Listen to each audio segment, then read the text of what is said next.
that I know of, that All I can right. remember. So there wasn't anybody besides Wayne and Bruce and this Joey fellow Well, that came by? no, not at that time, but other times he brought his father, Wilford, and another time I remember when he brought his father got medals everywhere, and He was a war hero? yeah, World War II, I found out, World War II hero, sergeant, and he looked like General Patton with all his medals, and angry man, very angry man. Angry man. I observed, I remember that. A lot of things I remember about this because I look back and I said, I should have thought. Anything That else you something remember was about wrong. the father? Yes, he had a talent. He used to, because there was a shooting range, the problem with one of the targets that I had, and I couldn't fix it. He went up and he went to his car, and the white Impala, and tied it up with a rope. I mean, just like a pro. I mean, oh God. I said, boy, this guy is expert in tying knots, like a clothesline. He had all his clotheslines in the car. Yes, he had that in the car. Oh, okay. A clothesline in the car. Now, what did I think was wrong with that? Nothing. But True. there was something wrong with that later. All right. And then one time at the shooting range, I went with Wayne, and I lost I had I call it a pig watch. It was a fad. It was a pig watch. A pig just. I remember they were calling cops pigs in those days, with the late '60s, and I mean, you're a policeman. You're wearing a pig watch. Yeah, but I'm not the only one, only cop that got that. Uh-huh. But I mean, but it was I liked it, not because of being a pig. It just looked good, and I lost it on the range, on the shooting desk there, and I went back to look for it, and it wasn't there, and I lost it. So I went and bought another one. All right, you never found it again. Okay. Never found it. No. You mentioned that to me before that he invited you to go to Lake Tahoe Labor Day 1970, and that's when you had the real problems started. Tell me about the trip to this Tahoe, Lake Tahoe, 1970. Okay, I just got to please get my breath here. Well, he called me up Friday night and he wanted to go, and I said I can't. My wife is pregnant, and he says, please take me. I can't. I got migraine headaches. He was not a well person. And then I was easy to convince. Then he was so powerful over me. Certain things that at that time. You're easily swayed by this fellow, apparently. Like your father swayed you. He wanted you to be a cop, so he just but that was my father. It shouldn't have happened with him, but it did. So just the two of you drove up there at the time? I picked him up Saturday morning. All right.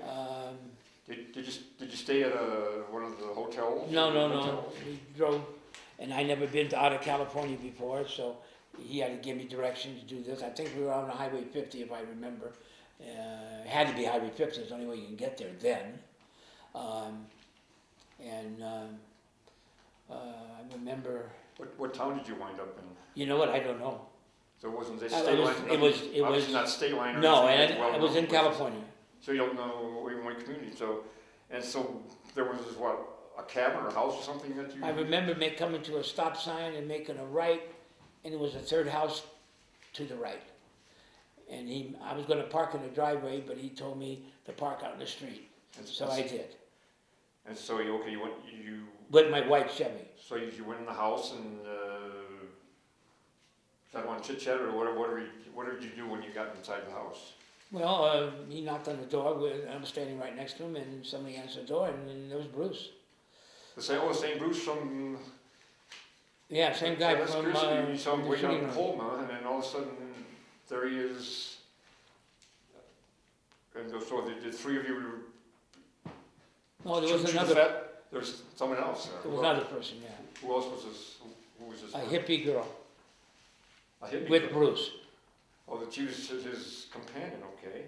Did anything, any interesting conversation or anything? I don't remember the conversation we had, and never, I don't remember, it's too far. I remember Bruce and the girl, the hippie girl, I don't remember her name.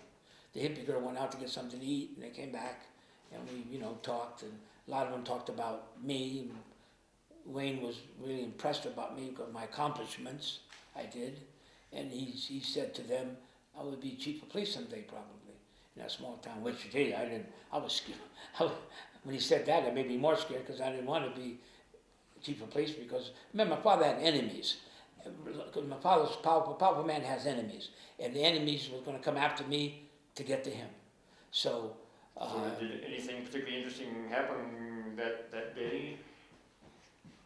Well, at 10 o'clock, they all left. And You're talking 10 o'clock at night now. 10 o'clock at night. So, I mean, you say all, the three of them? Yes, I was going to go with them, I guess, because I don't want to stay there. And he said, no, you better stay here because we're going to see your friend. We'll be right back, don't worry. Or something like that. I don't remember exact words, obviously. And, okay. And when they left, I heard the car leave the garage because it was a one-story house, and the garage is to the right of the front door.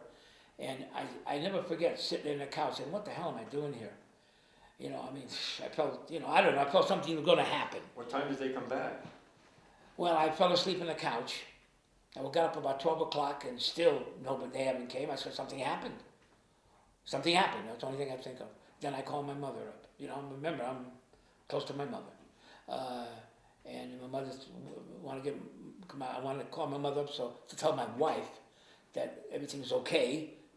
And I told my mother to tell my wife, Linda, everything's okay, and I'm not with a woman, because she was very jealous. And then what happened after that? I hanged up the phone and went back on the couch, and I was starting to sweat, knowing there's something wrong here. And I fell asleep again on the couch. And you woke up when? When the door opened, at about approximately, I looked at my watch, it was 4 o'clock. The three of them came in? No, just Wayne. And he said...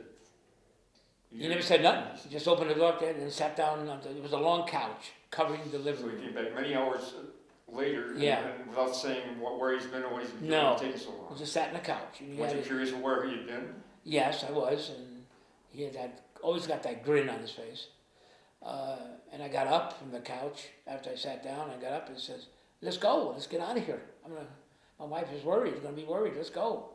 Please. Something to that effect. And he says, I brought you back something. I want you to go look. Would you go look in the car? The car's in the garage. I said, well, what I must have said something, right? What do you want me to, come on, let's go. I'm going to get in trouble. He says, go look in the car, Junior. When you say Junior, that's it for me, because the papers call me Junior. Because of my father, we have the same first name, but not the same middle name. So anyway, I put on my coat over my off-duty gun, and I opened the door, and I made a right, obviously, and the garage door, I lift up the garage door, and it was like a hatchback car there. I don't remember the make of the car. I'm guessing a Ford Pinto, but it's a guess. So I opened the hatch and, oh my God, I saw a blanket, like over somebody. And I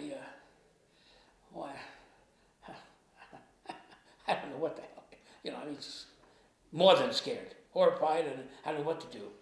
So I was scared to open the blanket. Did you? Yeah, I did. And there was